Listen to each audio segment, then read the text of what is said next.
Hands up, anybody in the audience who can genuinely claim that they've never told a white lie or taken the biggest slice of pie or done something for selfish reasons, if you're really honest about it.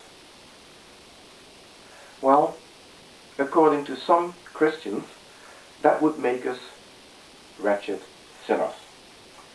They say we all have a sinful nature. And as a result of that sinful nature, we deserve to be punished in hell. So, it is not, according to those Christians, I've already dismissed the ones that simply say, believe or be damned.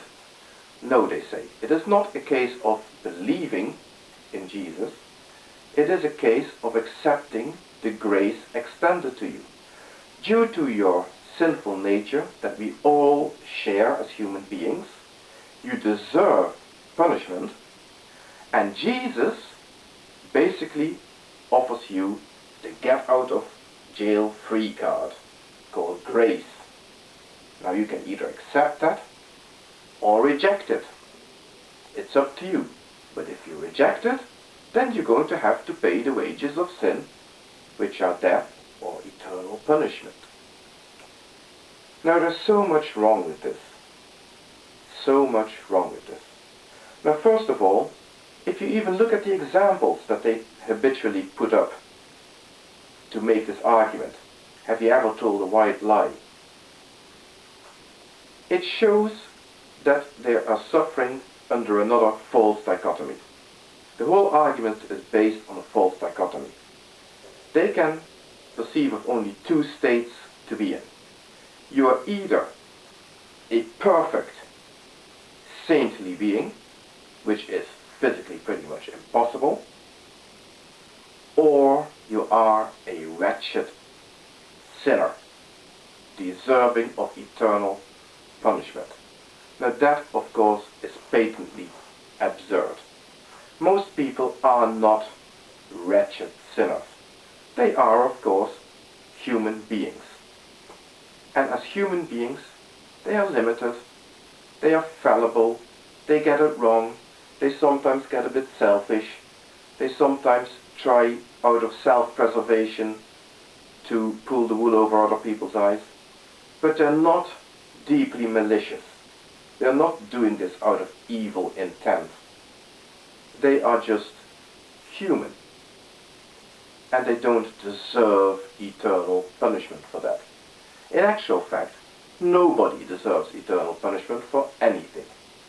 Even the worst cases you can imagine. Think about a Hitler, for example, who, say, to round it up grossly, could be held responsible directly or even indirectly for ruining 1 billion lives.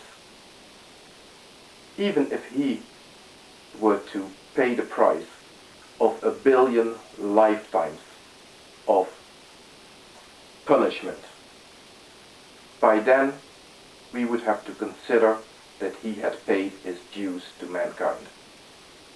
And after that, we can't allow that suffering to continue even for him. So nobody, not even the most wretched sinner, would deserve eternal punishment for anything they did. But in any case, it is a clear misunderstanding of the nature of evil. Now, evil doesn't really exist anyway, but obviously people are capable of truly evil deeds. And if you then listen to some people's motivations for those deeds, you would be hard-pressed not to call such a person evil. A psychopathic serial killer. By any colloquial definition of the word, you would have to call such a person evil. But still, most acts of evil are born out of ignorance, an unawareness of the consequences of one's actions, or an inability to empathize. A psychopath commits their evil acts because they honestly cannot understand that other people suffer the same way they do. Does that make it right? Of course not. It makes it possible for us to understand why evil acts can happen, but it does not mean that we must therefore condone those evil acts in any way. It doesn't make them less evil, and we should still judge them as such, and we should still reject them as such. But at least if we understand what evil is coming from, then we should be able to deal with it in a slightly different way, rather than just meting out punishment, which is counter-effective. We should seek retribution. The Germans have actually got a very good word for this. They call it Wiedergutmachung, making things right again, or at least trying to. You should pay your debt to society if you commit acts of evil by doing things above and beyond the call of duty, so to speak, or being forced to do so. People who commit evil acts should be re-educated in an effort to try and understand, or make them understand why their acts are evil as such. And every crime should contain within itself, or every retribution, every penal act should always contain within it the possibility of rehabilitation.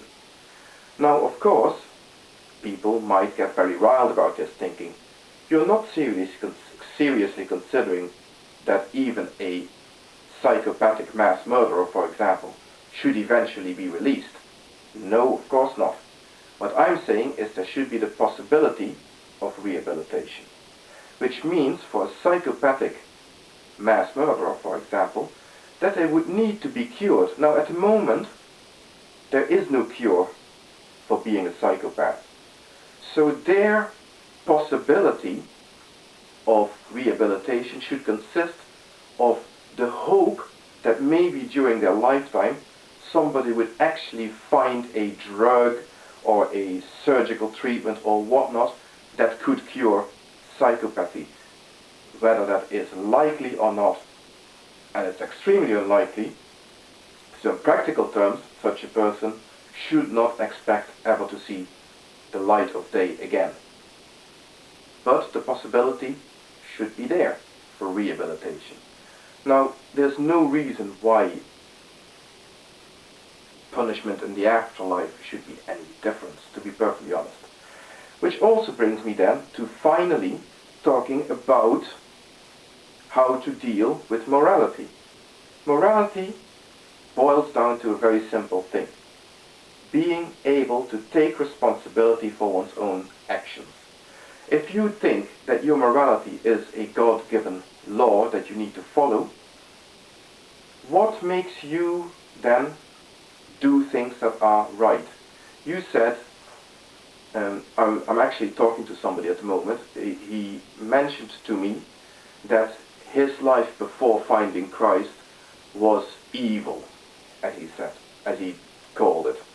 He said he was engaged in acts of evil, and now that he's found God's law, he's not committing those acts anymore. But why is he not committing those acts? Just because God says so? That doesn't make him morally just. That doesn't make him a moral person.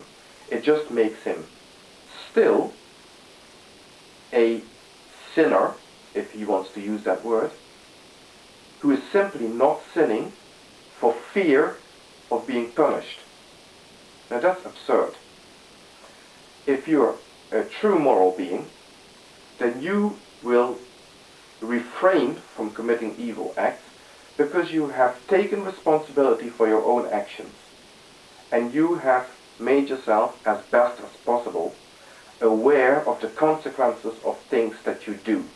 You try to understand the consequences of what you're doing. Plus, you empathize with your fellow human beings. Combine the two, and it informs what is right and what is wrong, to the best of your ability. It doesn't mean that you're going to get it right all the time, but it does mean that you're going to try to get it right, and you will get it right more often than not. or more often than somebody who isn't working on that basis.